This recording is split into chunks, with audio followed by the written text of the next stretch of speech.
I'd just like to clear up a couple of numbers that were thrown out in the earlier meeting. The club is responsible for 100% of its costs. 100% of its operating costs, its debt service, its recurring costs, whether it's salaries, benefits, maintenance, capital projects. The club is responsible for 100% of that. The reason that we have had issues, it's purely a membership number game.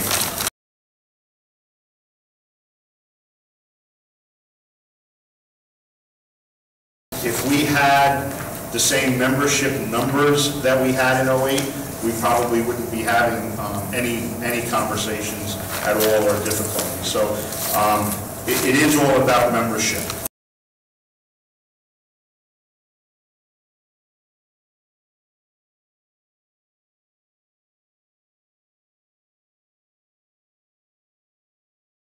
The other thing, and I think it's going to be addressed in a little bit, but I do want to address Whitby.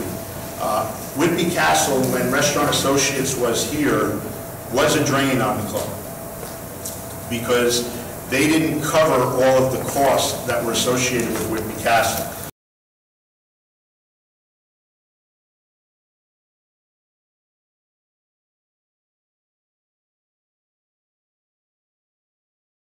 In essence, even though the club may not be at a pure break-even point, we are subsidizing the castle less than we were with Restaurant Associates.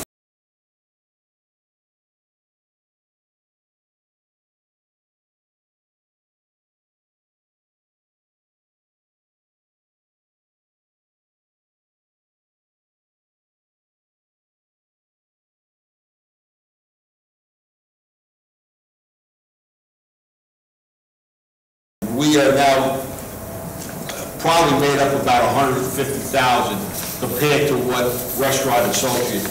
So to throw out the idea, give it to a caterer to run it, is probably not beneficial to us.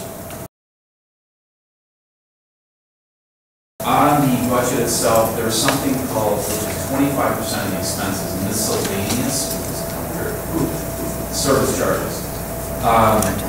Can someone get back to me about what that is in a reasonable level of detail? Send it to me, and then if you can do it tonight, that's great.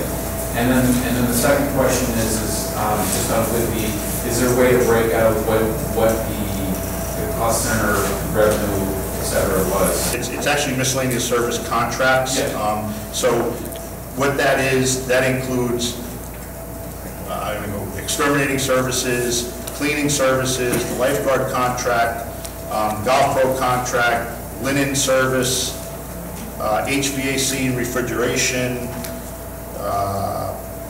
contractual staffing.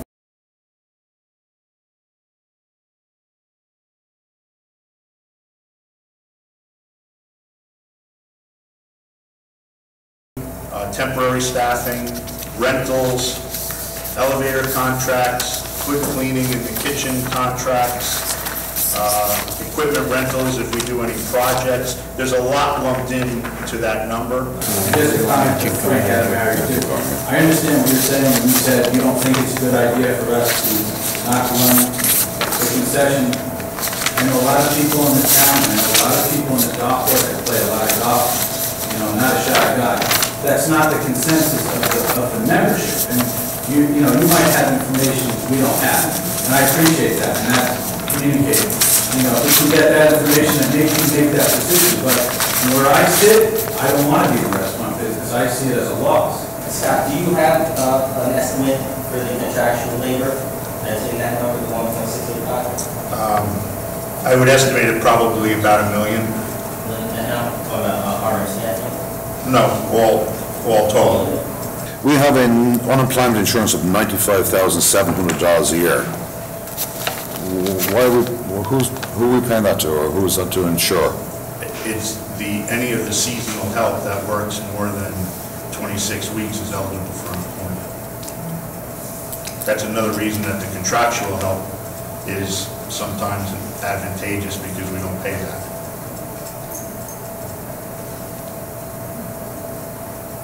And Scott, over time, we've moved away from city employees where all those costs all these extra costs fit in. That was one of the motivations for trying to move to a more contractually oriented Yes, we've reduced. Jim Codespoti, the annual dues increase, was this a recommendation from the finance committee, was it supported by the entire board, or what? The budget? The budget, the increase in dues, was this a recommendation from the finance committee, or was this something recommended by the entire board? It came from the finance committee. And we're... It hasn't made that yet. That's why we're discussing What was the it. justification for the increase? I'm sorry? What was the justification for the increase after last year's significant increase? Pat? I think the justification was, the way the finance committee looked at it is first we got a view of what the expenses would be, with Scott cutting as much as he could, and then we looked at what kind of increase would be necessary in order to try to come close to a balanced budget, so we wouldn't lose money, based upon estimates as the number of members, using last year's actual membership as the balancing point for doing that calculation. And when we did that analysis, we determined that a 2% increase would get you almost to break even, not quite. The budget's still, I think, 60 or 70,000 deficit. We obviously had discussion on all these different elements. We asked Scott, is there other places you can cut? Is there any risk to the quality of the services that are being provided if you're going to make these cuts? And then using the basic template of what sort of deficit can you afford to have, you backed into a number in terms of a dues increase that we thought, again, in a perfect world, we'd have no dues increase. Frankly, in a perfect world, in my mind, we would try to find a way to have a dues reduction, but we're not really going to be in a position to do that based on the member numbers unless we have a substantial increase. What's the 2012 number for the miscellaneous service contracts? You guys have some from last year's forecast? I don't have that. Yeah. I get that. I don't have it. In 2011, the contractual cost from RN staffing in and of themselves, I have to be 1.5 million in 2011.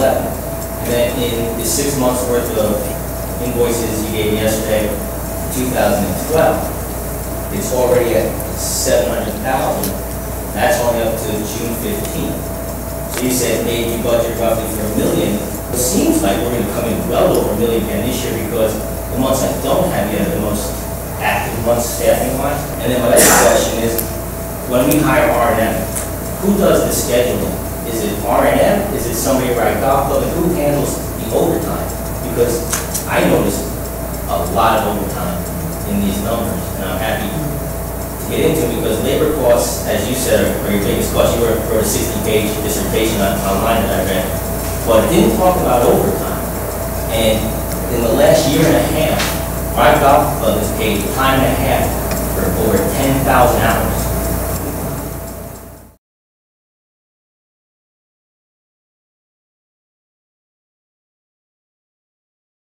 That's a lot of overtime. I don't know that number. I have to go back and look. You know, I decided to go look at them, Leon, but overtime, unfortunately, with a 7-day-a-week operation and a constant operation is something that, unfortunately, is part of it. So, in 2011, for example, we had one employee do 540 hours in overtime. His buddy did 625. Their friend did 728 overtime hours, and their other buddy did 763 hours at pay and a half. We paid those 4 employees for incremental overtime, punching in earlier or later. We paid them $67,000 plus. Then we have what's called scheduled overtime, which is where you have an employee, but you schedule his overtime built in. In 2011, we had 7 employees that every 2 weeks made 130 hours in overtime, 65 hours a week. Those 7 employees with their scheduled overtime cost us $172,000. So between the scheduled overtime and the incremental overtime of just 4 employees, 4 hires, I think, there was $250,000 in overtime paid. From June 2nd to June 15th of this year, one of our employees in operations worked in 2 weeks, because it comes bi-weekly. He worked 160 hours, which means he worked 80 hours a week, standard, for 2 weeks. He also worked 58 and a half hours in overtime. That's 218 and a half hours in 2 weeks. That means he worked 15 and a half hour days. It means he came in, let's say, from 5:30 a.m. till 9 o'clock at night, 14 days straight. So again, somebody's got to be watching this. Maybe I'm not saying something's wrong, but I think we need to take a look. Labor is our biggest cost. We have a contract with our staff. My question again is, who does this schedule?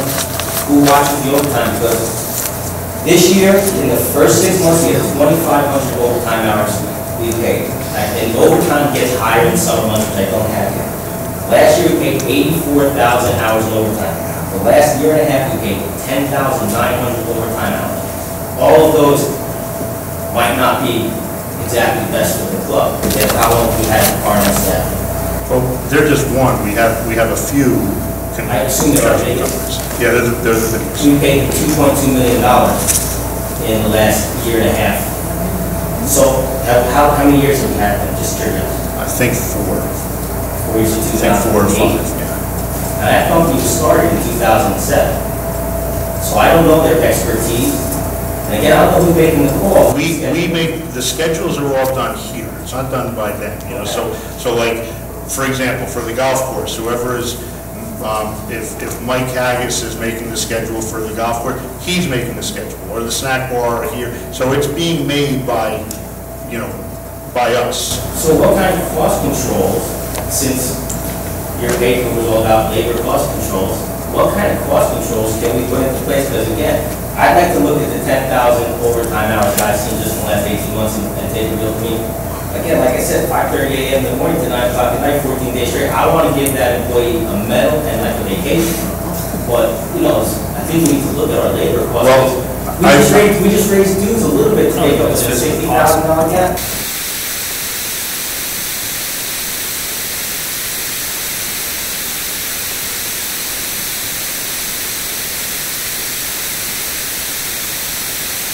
I find these numbers absolutely catastrophic.